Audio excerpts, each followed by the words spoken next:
In Judaism, remembering is a mitzvah. We are commanded to remember the historical events and experiences of the Jewish people, as well as the many tenets of our faith that serve as the foundation of our religion. The word zachor, to remember, occurs well over 200 times in the Tanakh, in the Hebrew Bible. But the act of remembering is not a passive activity in Judaism. As a people, we remember by doing. Jewish remembering demands that we encounter, as a community, seminal events of our past to strengthen and ensure continuity that connects the past to the present. We do not remember the past solely for the sake of commemorating an event which has already taken place. We also remember in order to safeguard our mission of bringing light into the world and creating a better future for all of humankind. In Judaism, personal remembering resembles collective remembering. Both require our active efforts, and both focus on the past in service of the present and the future. In our Siddur, our prayer book, we recite, Baruch atah Hashem Elokeinu melech haolam mechayeh hametim. This blessing is usually translated as blessed are you, God, who resurrects the dead. Yet a more accurate translation might read, Blessed are you, God, who keeps the dead alive. God ensures that our loved ones live on, but how do we as simple mortals accomplish this seemingly impossible task? Jewish tradition teaches that the soul lives on after the death of the body. We elevate the soul of a loved one and ensure that the memory of our departed continues by bringing goodness into this world in their memory. The memory of the person who has passed on becomes the catalyst for goodness through our actions. It has been close to a year since my father passed on to the next world. Throughout much of this year, I have been consumed with remembering him, not only in my thoughts and dreams, but especially through my actions. The need to elevate his soul, keep his memory alive, and find a way to continue his legacy has accompanied me day and night.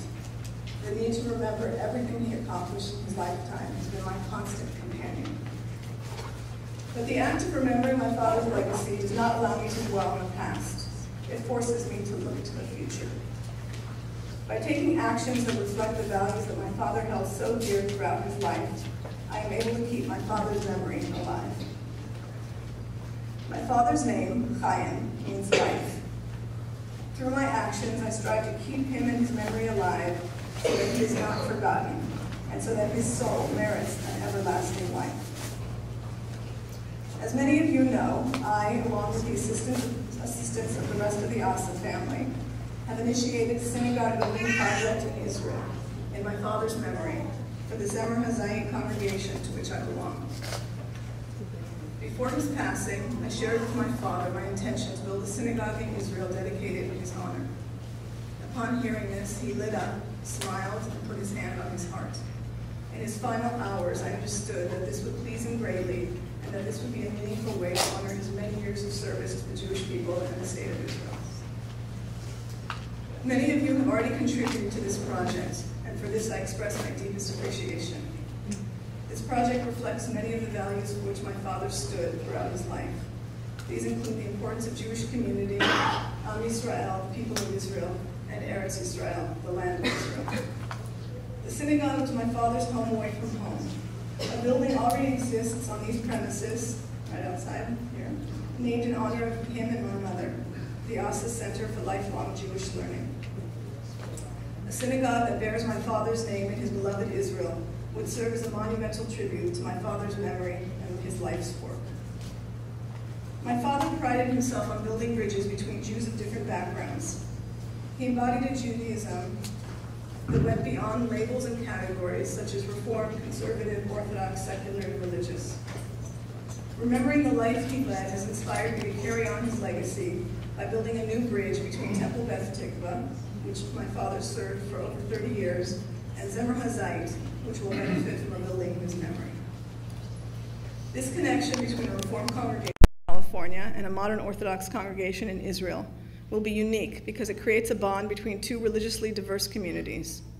This diversity will reflect one of the values that my father cherished most, the necessity to connect people across the full spectrum of contemporary Judaism. To find out more about my father's life, the synagogue building project in his memory, and the relationship between the two congregations, please visit the website whose link appears on the handouts. And if you haven't received them, the handouts are by the entryway next to the sign-up sheets, so feel free to take them before you leave today. For those of you who are interested in hearing more about this project, I'm available during the coming week to meet with you along with other members of the Asa family. Please speak with me or my mother to arrange a time to talk in more depth about this project.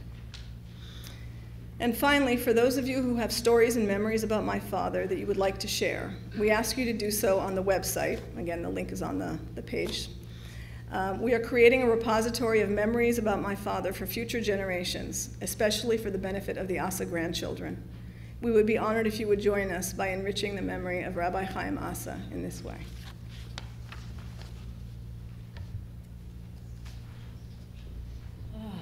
Viva, thank you. Oh, what beautiful faces.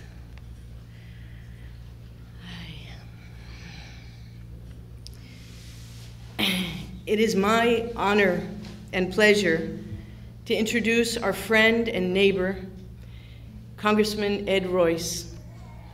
Congressman Royce has served as chairman of the House Foreign Affairs Committee since 1993. Our entire family, Aviva and myself, who live in Israel, especially thank you for the work that you're doing on that committee. Congressman Royce has been a staunch supporter of the State of Israel, and as such, there has been a strong connection between him and my father over the years. He has been to the temple on many occasions, and he'll probably tell you himself, but Congressman Royce came with his father. I hope I'm not stealing your lines, but to the dedication of the Holocaust Memorial on May 1st, 2012, not so long ago, almost 3 years ago to the day. His father was one of the first U.S. liberating forces to arrive in Dachau in 1945, and at the memorial 3 years ago, the congressman's father carried the American flag. Without further ado, thank you very much.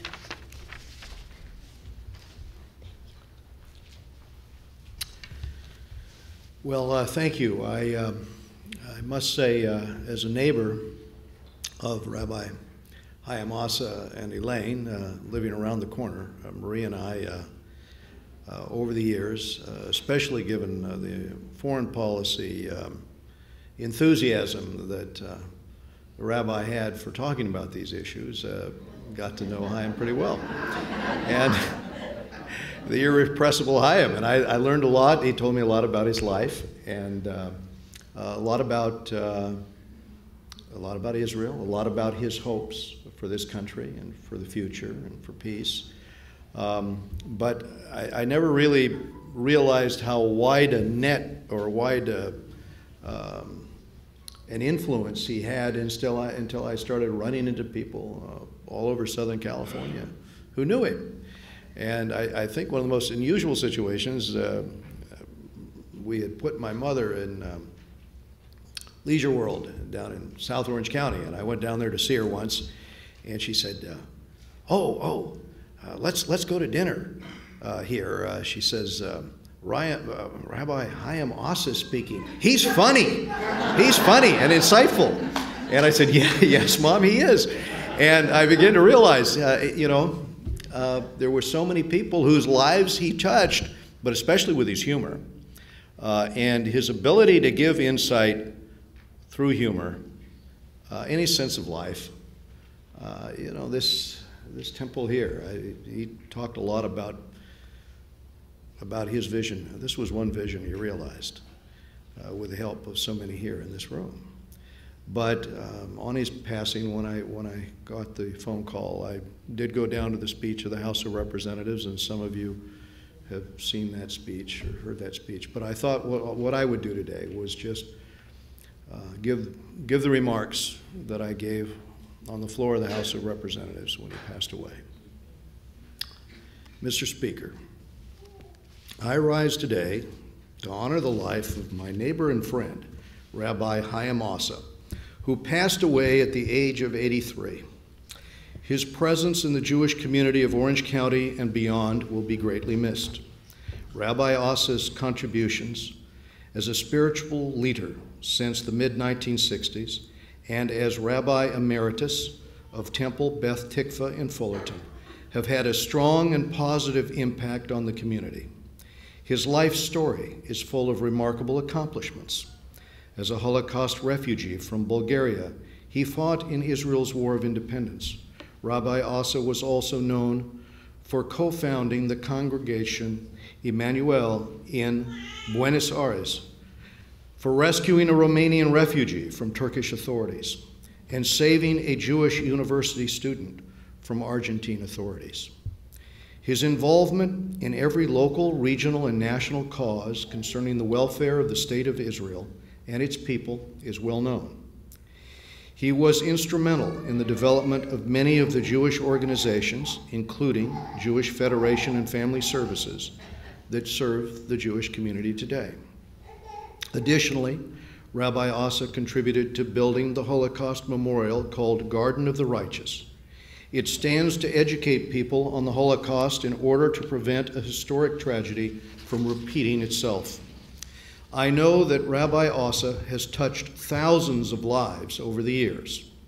Many in the community share my appreciation for his work to bring people together, always done with humor and insight. We feel a sense of deep loss. His achievements have left a permanent mark on the community and will inspire the lives of countless others for years to come. My thoughts go out to the friends and family of this remarkable community leader, Rabbi Zahavi-Asa. I join the Jewish community and everyone who had the pleasure of knowing Rabbi Asa in honoring and remembering him. My condolences go out to his family. Mr. Speaker, I yield back the balance of my time.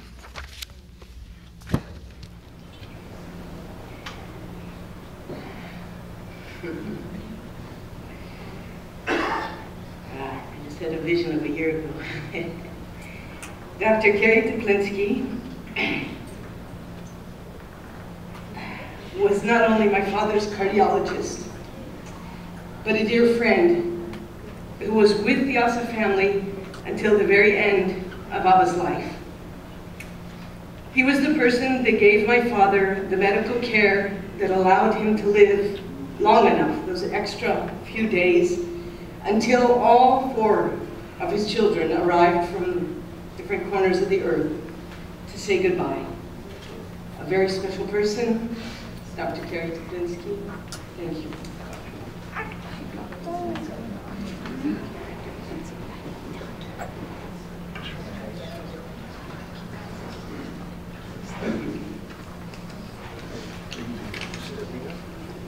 I always wanted to follow the chairman of the House of Foreign. So this really is a dream come true. And we would be remiss to not mention that we were only 15 minutes late in starting, which I think is pretty good for Elaine's family. I first met Chaim about 25 years ago when I moved to Orange County, and I was a young cardiologist, fresh out of training, and he was a chaplain at Martin Luther Hospital, among the 9 or 10 other things that he was doing at the time. And we served on an ethics committee together. And I remember the very first meeting, the first time that I met Chaim, he walked in the room. I remember what he was wearing. I don't know why it stuck out in my mind. And yeah, he kind of walked in like a tornado. You know, that was his way. He commanded respect. He had a rather no-nonsense but compassionate approach to the issues of the day. And we became acquaintances at that time. We talked about Israel, we talked about Eastern Europe, and we decided then that we would try and work together to help bring some medical benevolence to Eastern Europe. And then a few years later, my wife and I left Orange County. We went to the East Coast, but as a result of that initial interaction, we were later involved in the shipping of medical supplies and equipment to Eastern Europe. And really it was through Chaim implanting that seed in me that we were able to send things to Russia and Ukraine and many other countries. So I thank him for that.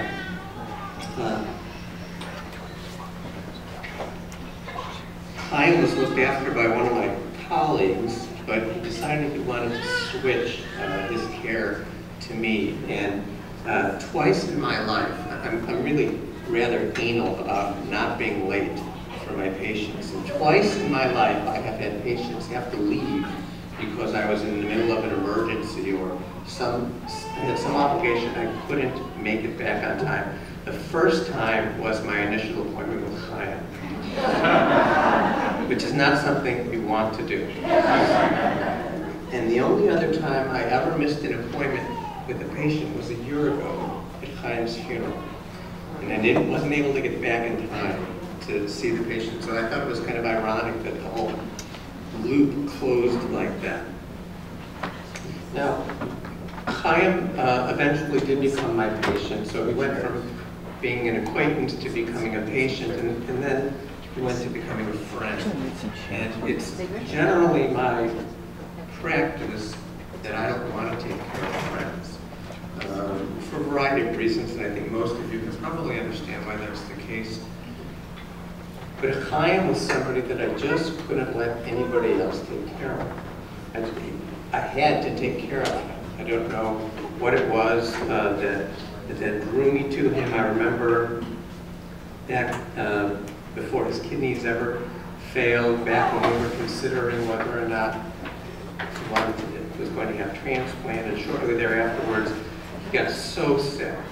He had the operation. He was in St. Jude's Hospital in the intensive care unit.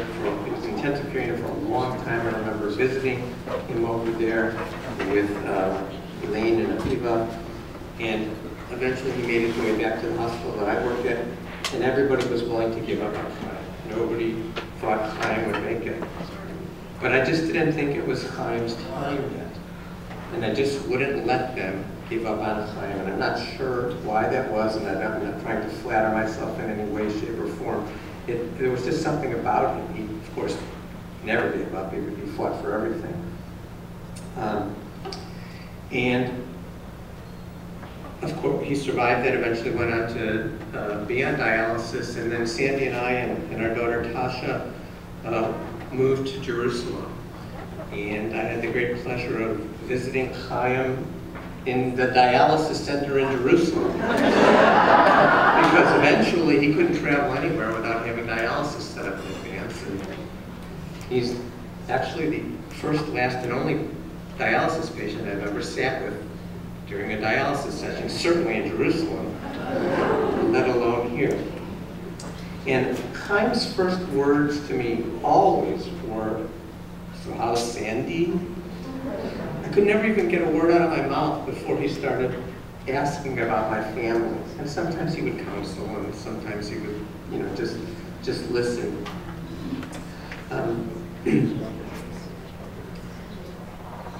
He was very encouraging. My wife is an author.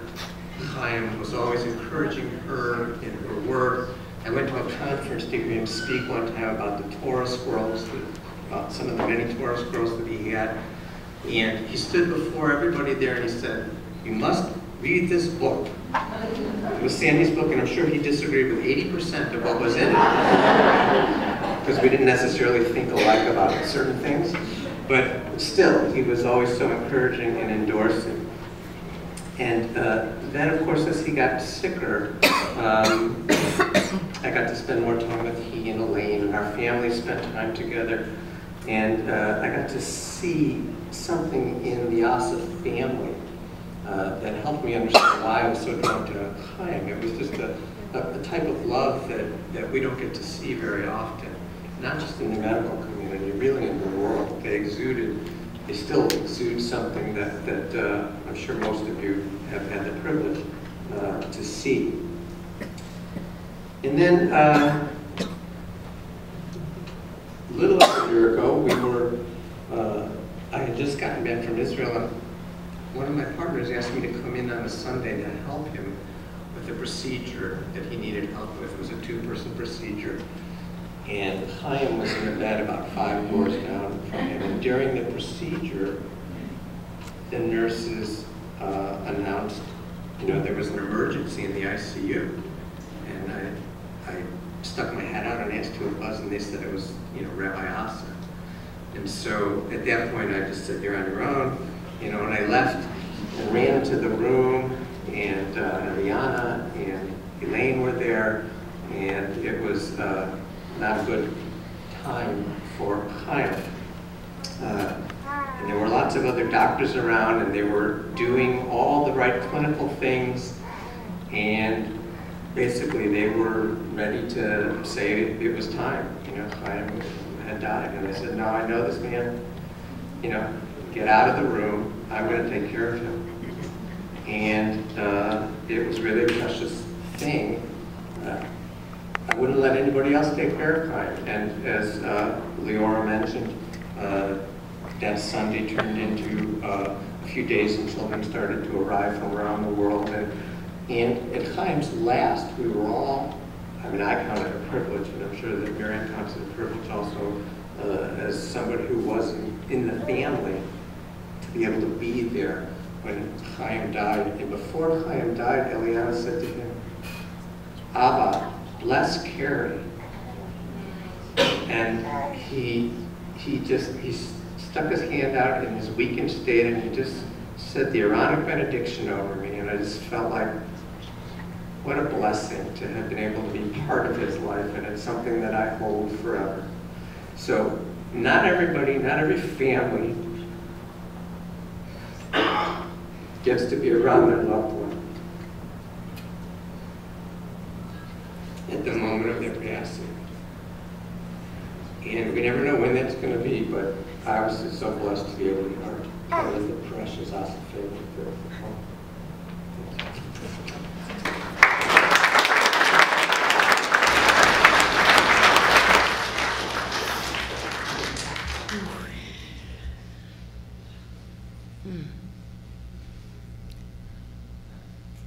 Yo. Thank you. Ah, somebody agreed with you back there.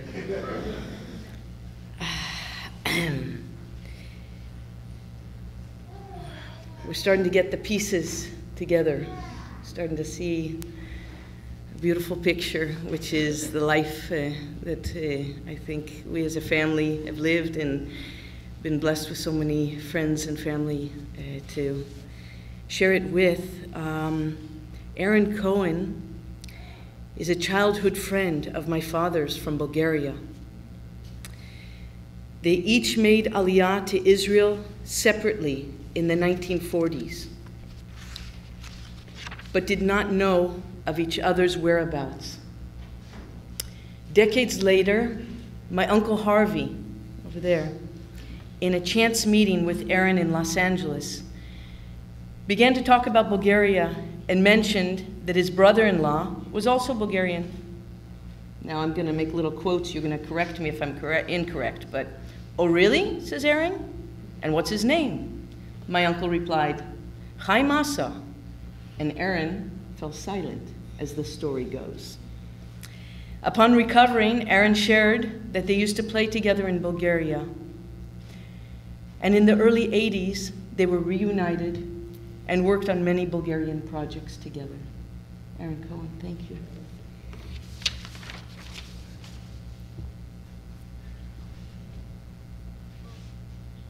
When Elaine told me that I can say a few words, we people from Bulgaria, it takes us 5 minutes to say hello.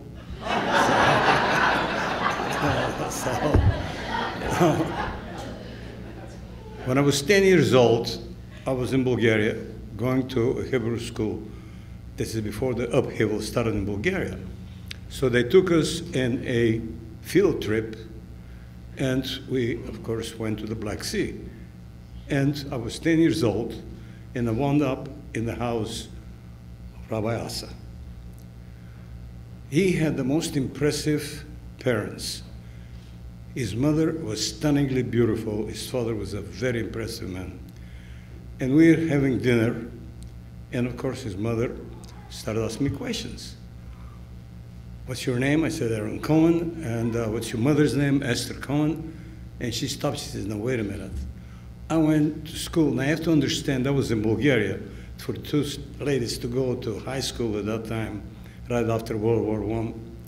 It was very unusual. You graduated high school in Bulgaria, may as well graduate the Sorbonne.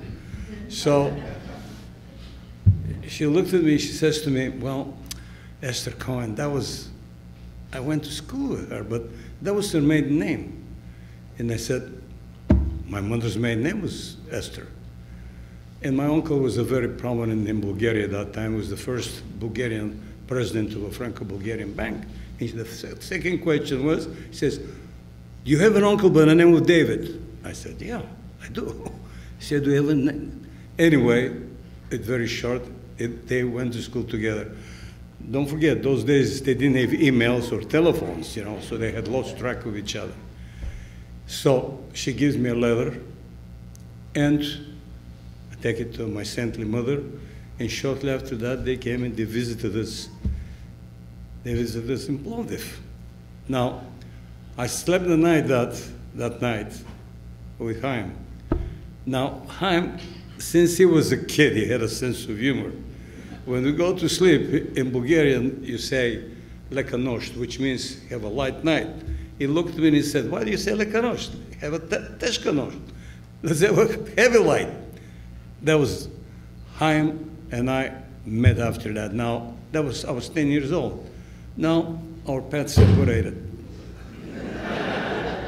Hello, okay. Bulgarians, they have to talk with their hands too, you know. So our paths separated.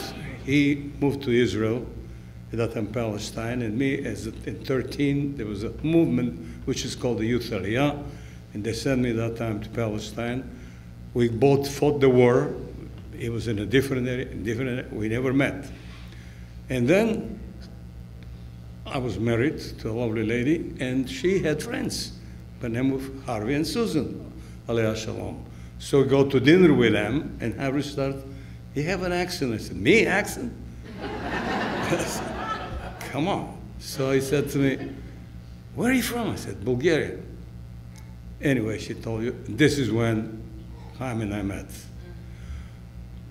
We bonded. It was my brother. We went on a very important mission to restore the knowledge that Bulgaria was able to save 50,000 Jews, which was totally unknown as the communists squelched it. And we embarked on that mission, and we formed a committee, and we really worked very hard. Chaim was a man that he fit everywhere. I was honored by the United States Marines. He was there, he gave the invocation. They loved him. The king came here, we were the Crystal Cathedral. With the Crystal Cathedral, he fit. Chaim could fit any place, anywhere. And my assistant, who's been with me 33 years, absolutely adored him, loved him. Every time he would come to the office, she would come and say, God, he's truly a God's man. He was loved. We did a lot of work together. We were brothers. He'll be missed. And thank you for listening.